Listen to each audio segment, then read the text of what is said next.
Hi, everybody. Dan Illman, Mike Beer, the DRF race of the day for Wednesday, September the 14th, race number 10 at Kentucky Downs, one of three stakes races on the card.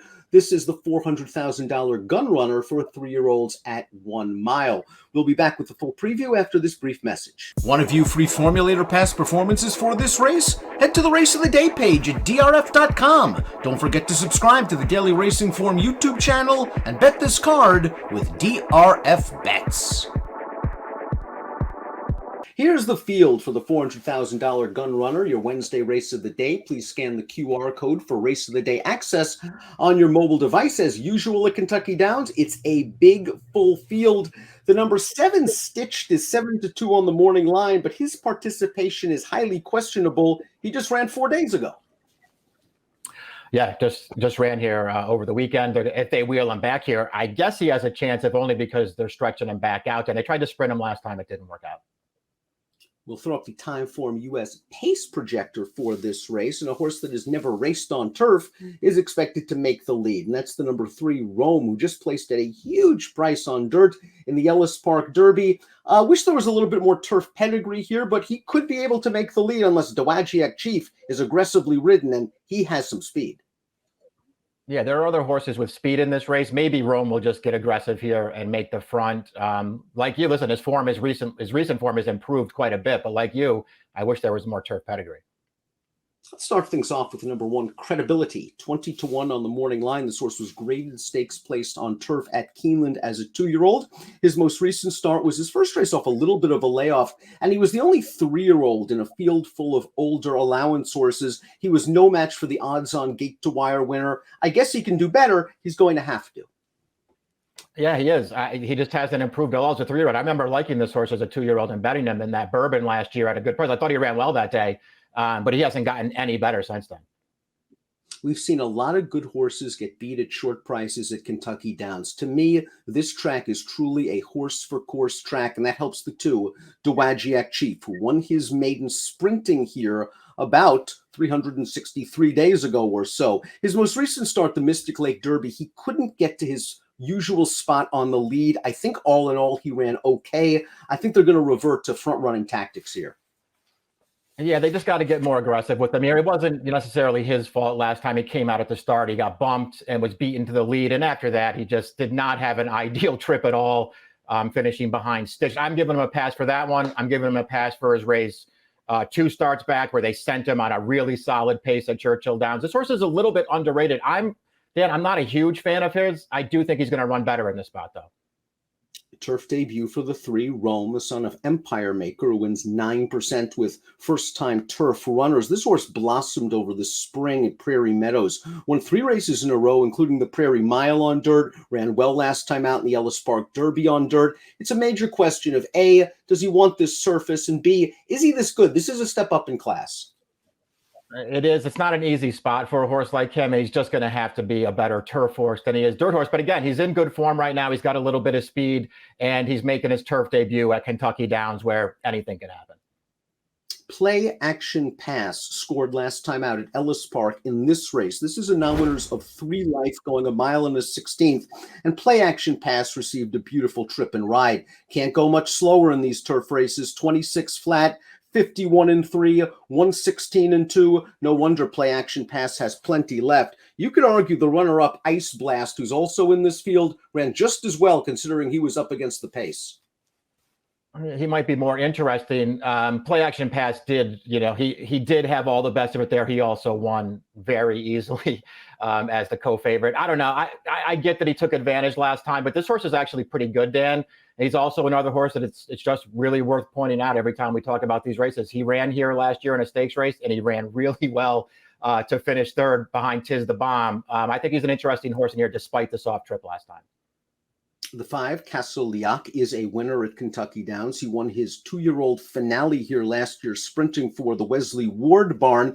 Last time out on the Oceanside at Del Mar, he caught a really firm turf course. That was a race that produced 3 next out winners, the 6th horse winning a first-level allowance with an 86 buyer at Del Mar. To me, he's the kind of horse I think will appreciate the more softer turf at Kentucky Downs, but he needs some pace help.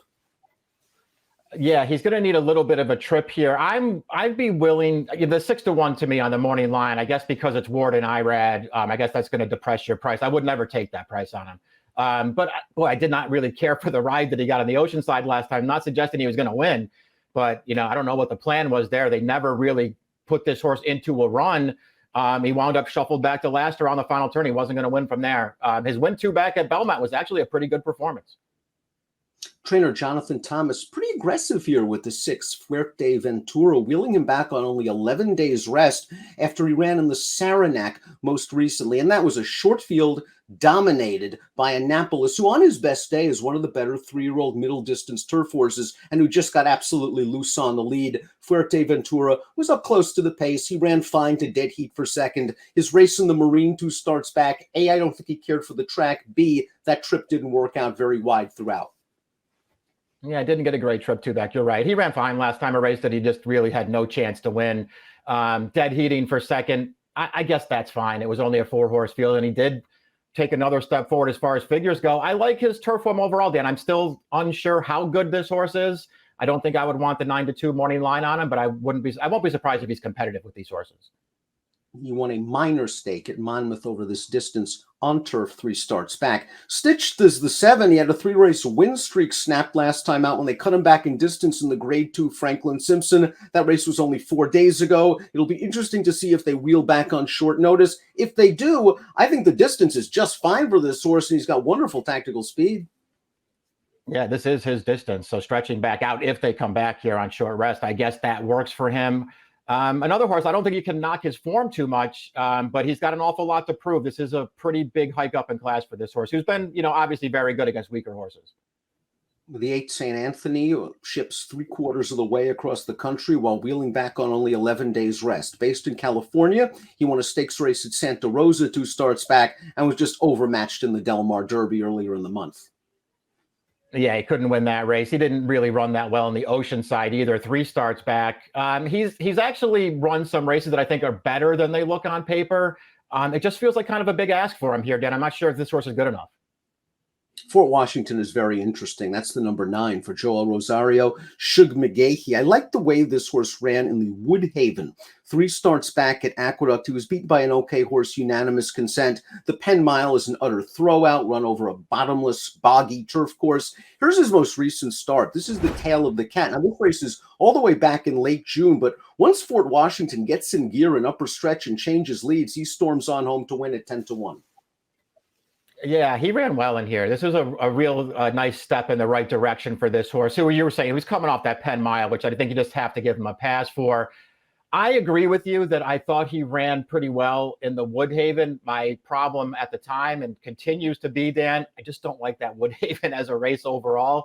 He did run fine in it, though, and he has improved since then. He's a horse who I think you have to take his chances very seriously in here. Ice Blast is the 10. We saw him finish second behind Play Action Pass. That was Ice Blast's turf debut. And again, the pace just wasn't there for him. He sat last while they walked on the lead, and he showed a little bit of moxie to finish second. He has some upside potential. Does he need to move forward? Certainly, but he might get a better race flow here. Yeah, exactly. He could get a much better trip here. And listen, you're 100% right about his only turf start to date that last race. I mean, he really had no chance in there, and just getting up for second, was a really good performance from this horse. He's going to have to take another step forward. The 11 Wicked Fast comes in off of a claiming race. Joe Sharp showing a lot of confidence. He took this horse for $35,000 out of a non-winners of 3 life condition selling event at Saratoga. Let's watch that race right now. And we see Wicked Fast in here. He turns into the stretch. He's going to ease out under Jose Lozcano. He has a brief look at it, and he gets up for second in a race that produced a couple of next out claiming winners. Yeah, I mean, I guess he runs okay in here. The trip was actually a very good one. He's just no match for this closing winner while getting up for second.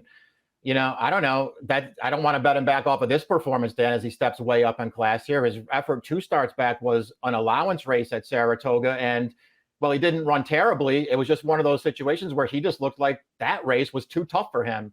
So I don't see why this is, necessarily easier, although I respect Sharp off the claim. If you are a speed figure handicapper, however, you must respect his races 2 and 3 starts back, numbers at least, that would put him in the discussion. American Mayhem is the 12, and what I've liked thus far about American Mayhem is, A, he's always been waiting for turf. He's gotten on turf. He's really blossomed. But I love the versatile running style. He got bounced around out of the gate in his turf debut at Ellis Park. Didn't matter. He roared off the pace to win. And then last time out, he broke much better. Here's the race. He was able to just relax on an easy opening quarter. They sped up the second and third part, and he just kept on going. A very likable performance. We'll see what kind of trip he gets here, but his versatility is noted. Yeah, absolutely. I agree with that stuff. I just like also just though he's been so handy in both of those races, Dan, just sort of doing everything on his own and winning easily in both of those races. Obviously, this is a pretty significant class test, but he's not, facing a bunch of killers in here. I think this horse has a chance to be pretty good. I think he's really interested in this race. The two also eligibles would be making their first start on the turf. Camp David has a chance to get into this race if Stitch scratches. He sold for $130,000 in July. This will be his first start for Michael Maker, his first start on the turf. Maker's been entering this horse everywhere. He's been unlucky. It either gets washed off or he's on the AE list.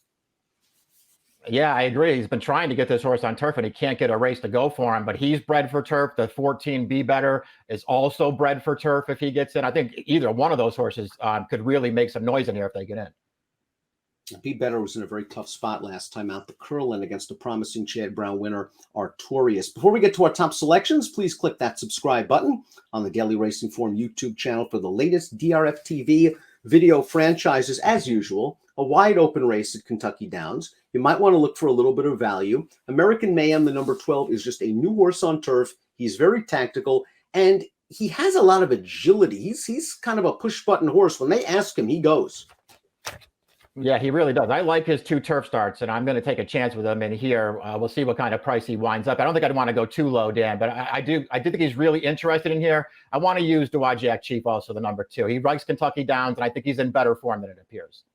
And he has speed. If the 3 Rome's dirt speed doesn't translate to turf, there's a chance that Dowagiac Chief is loose on the lead. You can click on your free Formulator past performances. Jonathan Thomas does good work, bringing horses back from 1 to 14-day layoffs. Fuerteventuras hinted at a little bit of ability. This is a test for him. He needs to drift for me off that 9-2 morning line, but I like what I've seen from him. This is a little class relief. 12-2-9-6 for Mike, 6-9-11-12 for me. It's the Gun Runner, one of 3 stakes at Kentucky Downs on Wednesday. Best of luck.